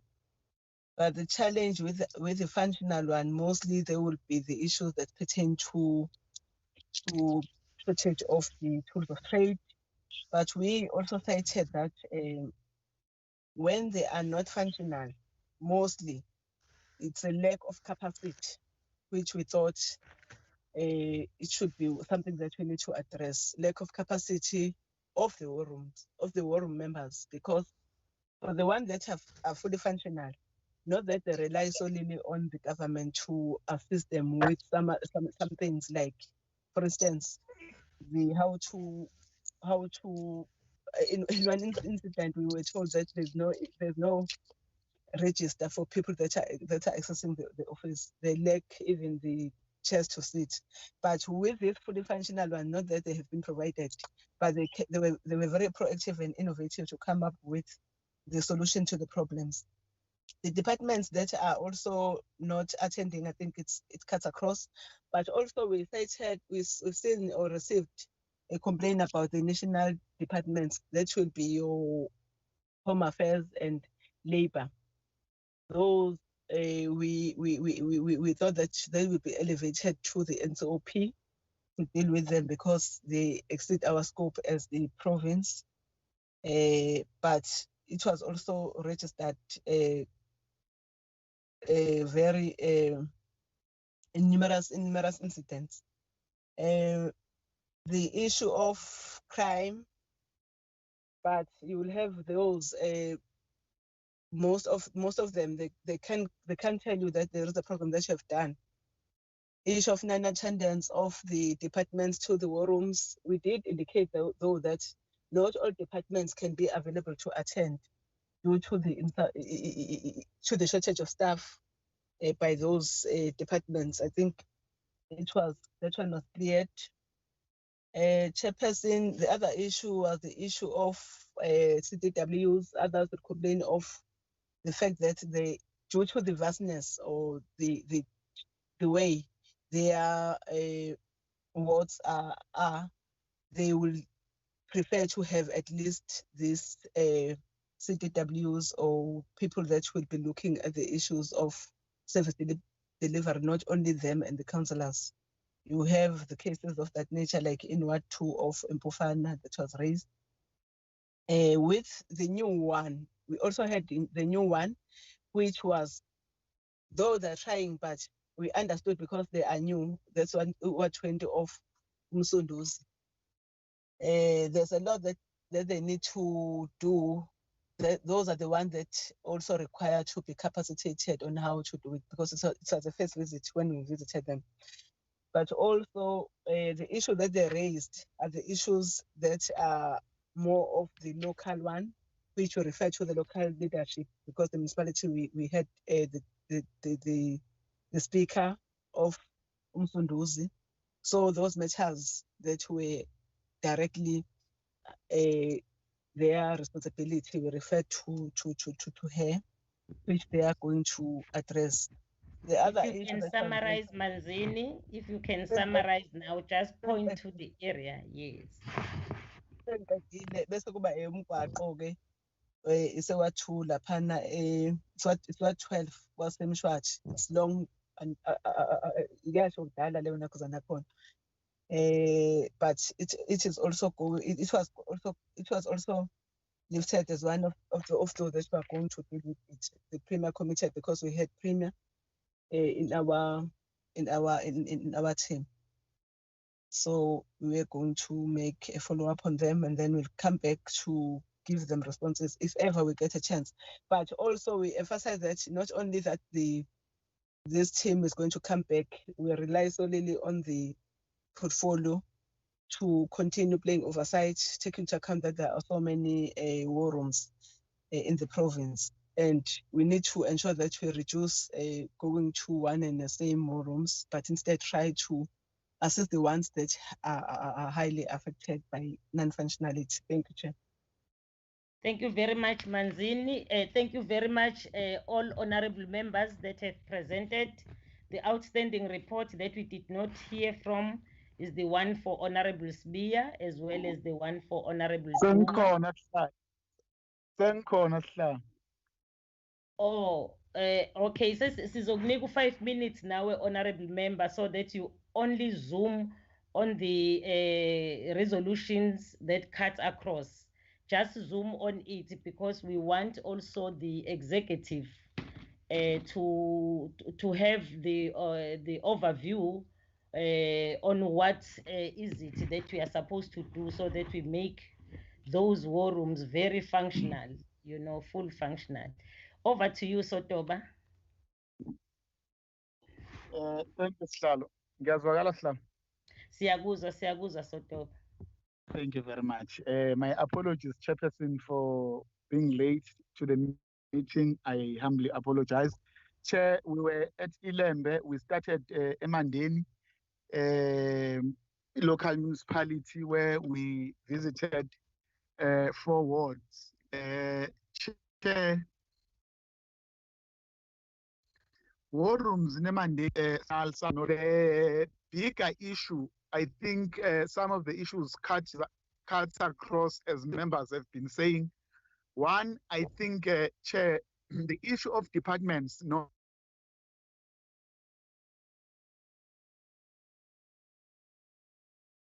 attending war room issue, and on that some of the war rooms they do to resolve some of the issues without departments, because it's a reality that the functionality of the war room also depends on the availability of departments that are supposed to be part of the. But there is an issue again in Emandeni that I think it needs our attention as the legislature: the issue of home affairs. People in Emandeni, they have to go to Waduguza or Stenga to go and access home affairs facilities. You find that even when they go to Stenga, that home affairs is overburdened, because it also helps the entire Ilembe district, whether we talk about Maphumulo and Ndwedwe, they all rely on Stenga home affairs. The issue of home affairs is a big issue in that area. But also you've got an area of KwaHlomendlini, which is one big area in Emandeni, where you've got a challenge of water, but also there's a challenge of a high school. It's a big area with quite a lot of a big population. But the issue there, you don't even have a single high school. They are dependent on some other schools that are near to that area, which they are about 10 kilometers, some are 6 kilometers away. So the issue of the high school is a big issue. Then there's an issue of Kwamangete. I'm just zooming on critical issues, Chair. Kwamangete, there is a big issue. There is a fire there that is waiting to burn. The issue of land in Kwamangete. There is land that was returned to some of our communities there, Begamafa Trust, which was a farm that was bought by the government, but it has got a lot of issues in it. It needs our urgent attention, but also there's an issue of, I will say, the coloureds who are staying in Kwamangete as private owners of land that they were given way back, generations back, the Dans, the Velems and everyone. So there is quite a clash between them and some members of the society regarding the land ownership. The issue of land ownership needs our urgent attention. The need to beef up the Nsuze police station. It needs to get more resources. It needs to get cars, vehicles. It needs human resource, but also they need a police station, because the police station in Nsuze, which is in Ndwedwe, its structure is just corrugated irons. It's nothing else except corrugated. So we need to build a new police station, but there was a resolution that was taken way back that needs to be implemented, Chairperson, in building that police station, and there were funds that were allocated in that police station. And then there is issue of water, Umshwathi pump station, Umshwathi water scheme, and then Nsuze pump station. They need to be capacitated. Ilembe district need a bit of a support there. And then you move to Maphumulo, Chair. Maphumulo, we have a big issue again there, the issue of crime. Maphumulo, because when the SAPS reported to us that 50% of people in Maphumulo, they live through criminal activities. They steal guns from police stations, they go and rob guns from police stations, they rob guns from securities in hospitals. They even killed the security when they were robbing guns in particular hospitals. They've been stealing in clinics to a level that clinics are no longer opening at night because cars have been stolen in clinics. The issue of crime is big. Stock theft is high, and there is very little response from the SAPS side. So the issue of crime in Wamapulo needs our serious attention as well. But also to the legislature or as government, we need to take a decision, war room, because war room will be effective if there is a full attendance of all stakeholders. If departments don't attend war rooms, it also,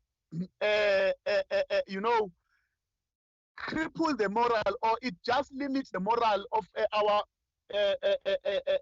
field workers and other people who are involved in war rooms. And they end up being demoralized. Their moral gets very low because nobody helps them to deal with the issues that are in wars. I think we need to decide whether war rooms must sit every month or war rooms must sit at a particular time where we attach government workers so that they become part of war rooms in each and every meeting when the war room sits. It doesn't help to have a war room that sits twice a month, but it's not effective and it does nothing because there is no one from the departments who come and sit in those war rooms. Department of Education, Department of Transport, and the likes of Home Affairs, SARS, they were not part of the meetings, Chair, that we had, and some other departments. It's only Department of Health that is consistent, and Department of Agriculture, Human Settlements and Public Works, but also the others were COGTA is always part. So we need to find a solution regarding the attendance of departments from government side to be part of war rooms, to make them effective. Otherwise, we're just having structures that won't help, of which they are very critical. Thank you so much, Chair. Thank you very much, Honorable Sot.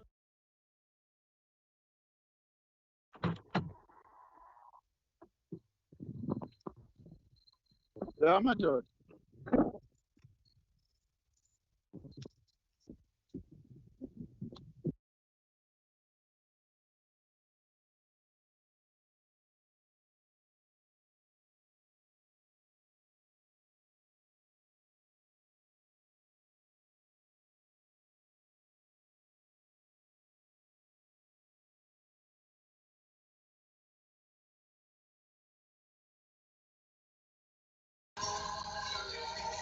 Akasazwakali kusihlalo.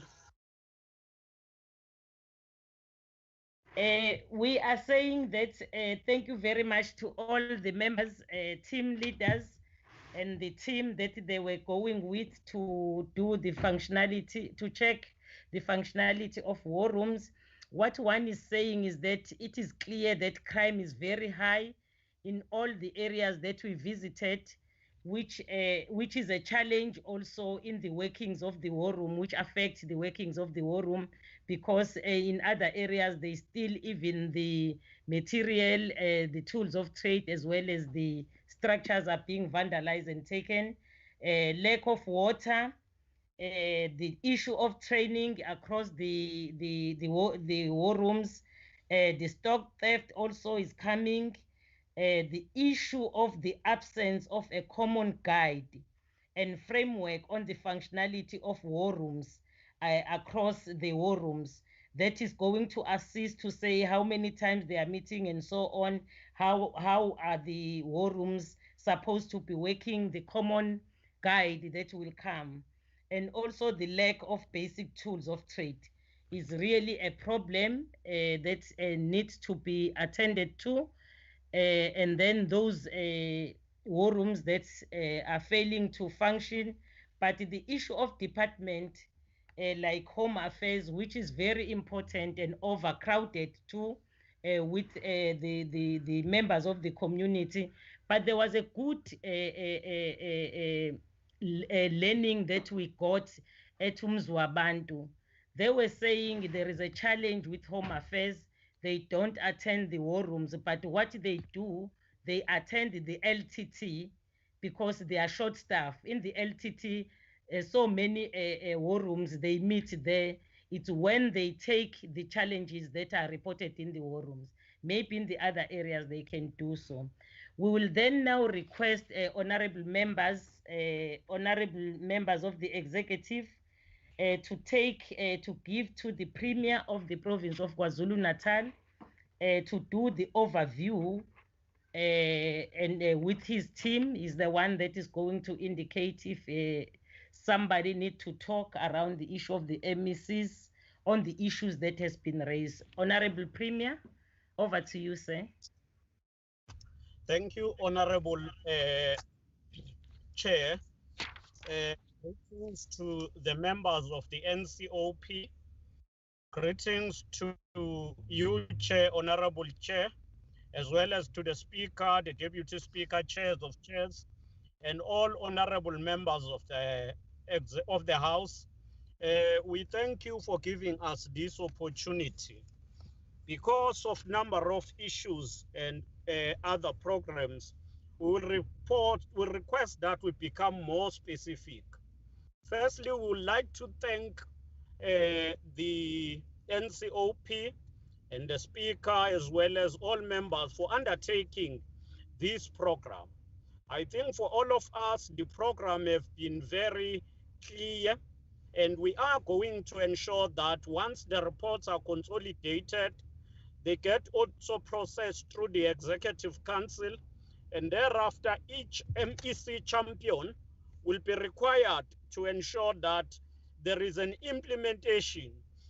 Each MEC champion will need to pay attention to areas raised where he or she is deployed. So that is the first commitment in terms of the overall overview and response. There are issues that we would like to concur with that have emerged. For a number of municipalities, let me say for all municipalities now, there is a serious challenge in terms of revenue generation. In outskirts municipalities, our rural municipalities are suffering because of the lack of economic activity, and tax rate are not there, or rates are not there, I'm sorry.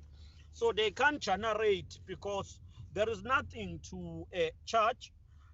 But also, on top of that, you find that people are provided with services, but most of them are poor and therefore cannot pay, and they fall under that category of that is characterized under indigent policies.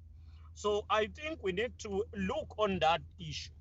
But I must hasten to say, even the metro and other municipalities, due to the COVID-19 pandemic, they are going to find it difficult to generate income as they used to do. And therefore, we need to work together to deal with these issues. So revenue generation is the first major issue, as I agree with members of the NCOP, Honorable E.N. Mthethwa's report, I think is correct. The second issue, Honorable Chair, will be water.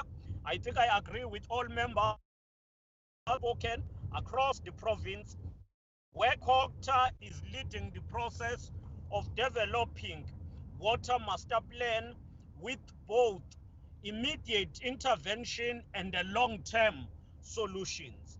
And therefore, we're working hard on that issue. We take note also of the issue of municipalities that are under section 139 1B. Ours is to ensure that those municipalities are supported throughout to become sustainable. Mostly you will find that they are not affected by administrative problems, but they are affected by problems that cascade from leadership contestations. Most of the municipalities that are affected are also some of them, I would say most of them, are hung municipalities, and we need to pay attention to that. We have put in place a program to ensure that municipalities are supported and the progress is assessed on quarterly basis. MEC Shomuga have signed the MOU for the MOU for turnaround of all municipalities in KwaZulu-Natal. Honorable Chair, we are facing a very serious challenge where people are living in poverty, and one of the fundamental tasks of our war rooms is to deal with poverty.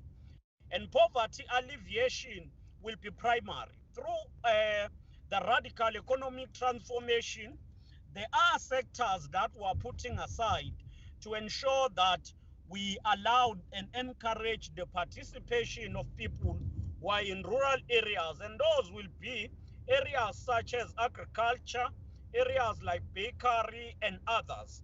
So we are working to ensure that we alleviate poverty.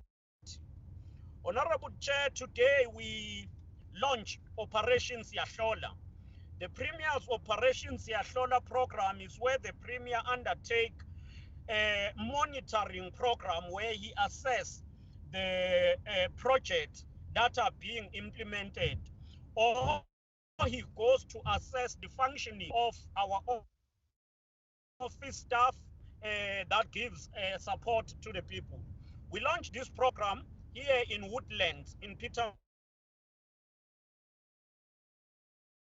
Shock, we visited a program where it was supposed to be a construction of houses. Houses were built, but there was no plan. As a result, there is no bulk system. They don't have water, sewer, and electricity. But also the EIAs were not finalized, and then they stopped the project, which then led to vandalization of the project. And we are intervening with MEC for human settlement, but clearly we have taken a view that we must ensure that the department take full control of the implementation of housing projects rather than delegating to municipalities.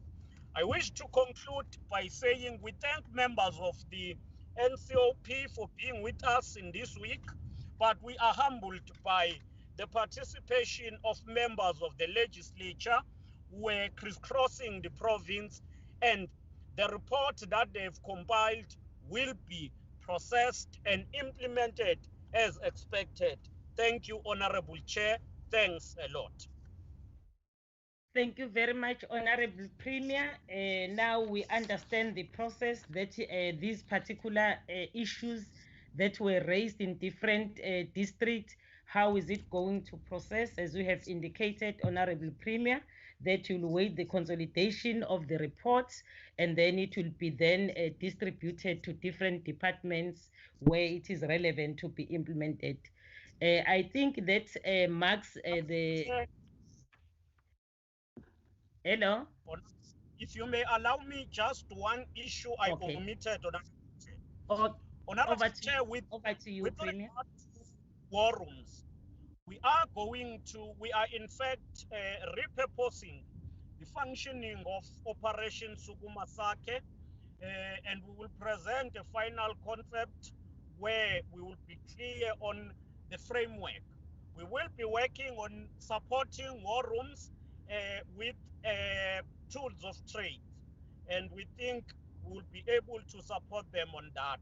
Secondly, it will be impossible, Chair, that all departments be available at a ward level, because if you count, we've got more than 827 wards. Now, for 14 departments, it might not be possible. But departments like Department of Health, Social Development, Education, the Department of Agriculture, all of those departments are it is mandatory for them to participate in war rooms. Other departments are in fact supposed to sit at an LTT level to get the briefing from wards and process issues. Thanks, Honorable Chair. Thank you.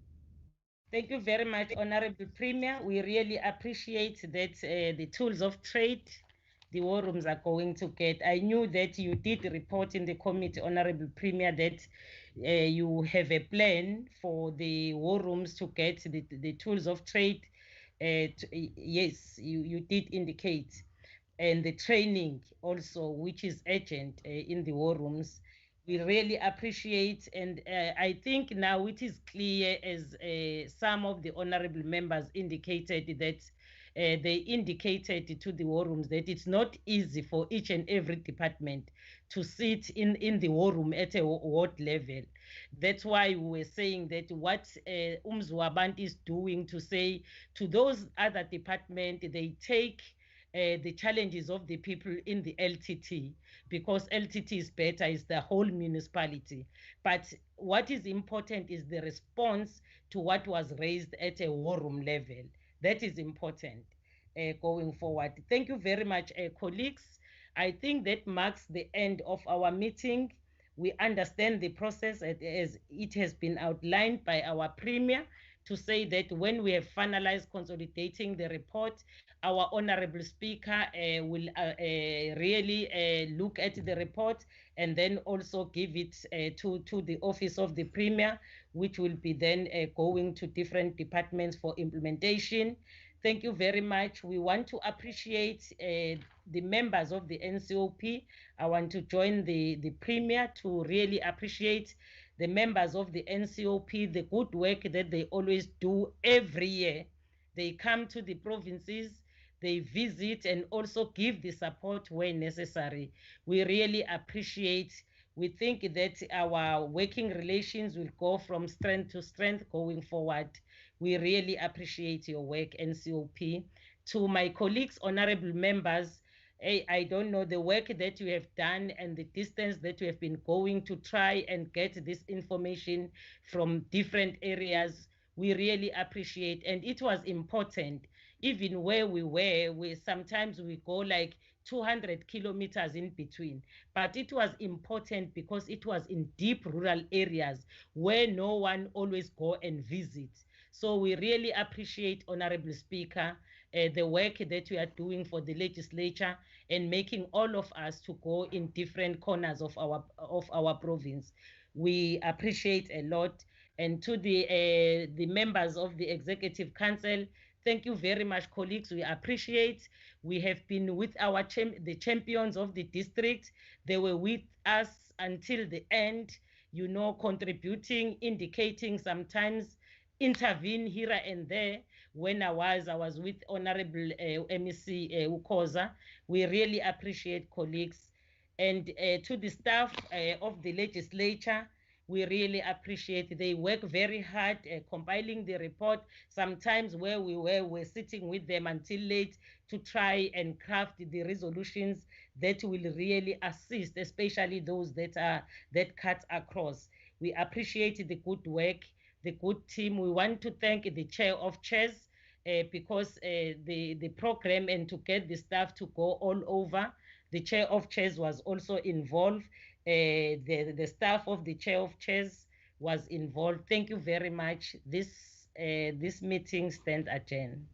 Thank you very much. Thank you, Chair.